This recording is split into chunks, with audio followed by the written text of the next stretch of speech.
Hi, everybody. Welcome to Sandy Treasures. Today I'm doing one of the scenes for my children's book, and this is going to be like one of the very beginning scenes where the waters are beautiful and there's a lot of beautiful colored corals, and there's going to be dolphins and turtles and mermaids. Like the mermaid family is going to be there, and they're all going to look like they're having a good time. So first of all, I need is a background scene, and I'm completing that right now as you can see it. I'm doing this on a wood board. I like to preserve the translucency so that way I can retain some of those grains that I think they give such a majestic look to the overall finish. So I keep that on purpose. I don't like to cover that at all. I think it's just fabulous how it just comes right through. And the colors are still very vibrant, so that's a good reason too.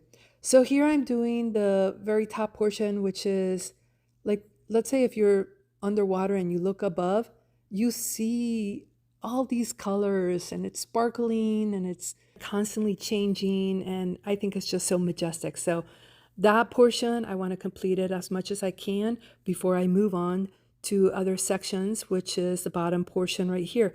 The ocean floor, I really love how the sand has moved with the ocean's motion, and it starts creating these patterns in the sand. I always thought that was so fascinating how that looks until something comes and disturbs it. But that pattern on the sand, sometimes it can be a lot more lineal or a lot more honeycomb-like. So in this case, though it doesn't look like it has that much of a pattern, it does. When you start painting it, you kind of realize it does have a little bit of a pattern. And I notice how the top portion of the shaded portion of the floor has a little bit of a darker color, and then it moves on to this beautiful blue tealish color.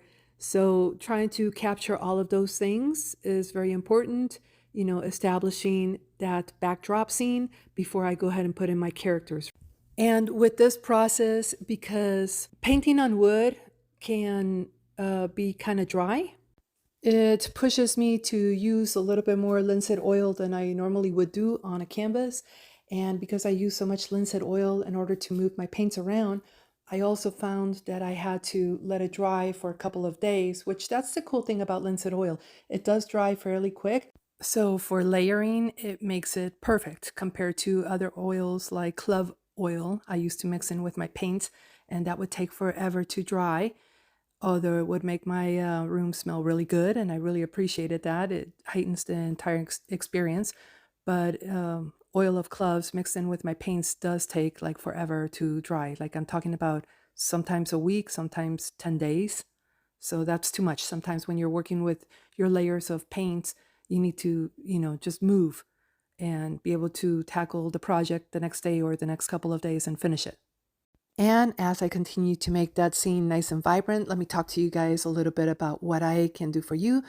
I do these mermaids that are a little bit on the whimsical side because let's say they have your features, but they're exaggerated, like the head is bigger and the eyes are bigger, and it's a little bit more whimsical. And I can make it where, one of my packages is where I have it, you, the character as a mermaid, surrounded by your favorite critters or creatures, like a manatee, like a dolphin, turtles, seahorses, you name it, whatever you want. I put 5 characters, and like the last lady that I worked with, she said, I want them all to look like they're photobombing in the picture.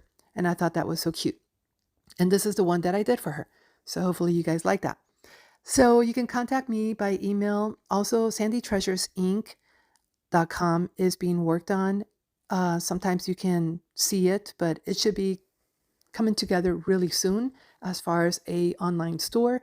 And if you have any comments or recommendations, know that I will be very responsive, of course. And also want to let you guys know that if you have a total different project in mind for me and you're wondering whether I'm going to like it or not, just hit me up. I love changing gears now and then and doing stuff that is totally unusual.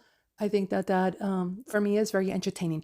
Also, I want to let you guys know that in the description, I do put links to products that I like, or environmentally friendly products like the biodegradable shoes and water that comes in biodegradable containers that are not made out of petroplastic and things like that.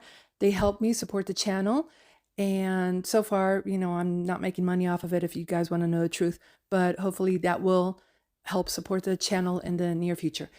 And as far as this project goes, with the environmental awareness children's book that I'm working on right now, when I complete this scene, I still think I need 2 more scenes, and then I can go ahead and publish because the story is already written. My friends have told me that they really like the story. It's interesting. Some are saying they're wondering, what age group am I going to have this? Because it's not for the young ones, and it's not for teenagers either. So I would say like like a young teen, like 13 maybe, age group. So we'll figure that out soon enough. Anyway, the link for that book, where you can get that book, will be always on my description once I have. And here's a few close-up pictures of what I've painted so far. And I can't wait to finish this painting. I'm so excited about it. And hopefully you'll join me. I'll see you on the next one. Bye.